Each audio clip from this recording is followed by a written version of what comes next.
think one of the chief things that's been very difficult for a Muslim like me, observing Islam, but devoted to combating Islamism, is to find a space to talk about this.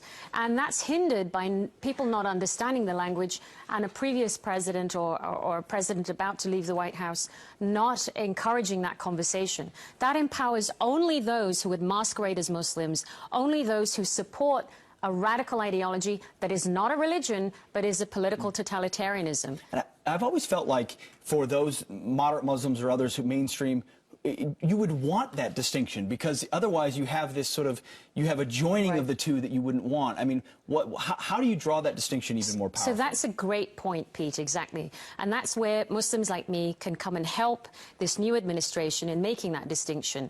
Islam is a very simple faith. The 5 principles, worship, charity, fasting, visiting Mecca if you have the means, believing in one God. That's the sum total of Islam. Sure. Islamism is seeking to overturn the existing world order and is a direct threat to secular liberal democracies everywhere. There's no mistake about that. It's a very big distinction. And what can the Muslim community quickly do to help? We must give the new president a chance. Islam has a tremendous tradition of welcoming a guest. We must allow President Trump to come into our communities and talk to us and have these dialogues and support him in these efforts. Dr.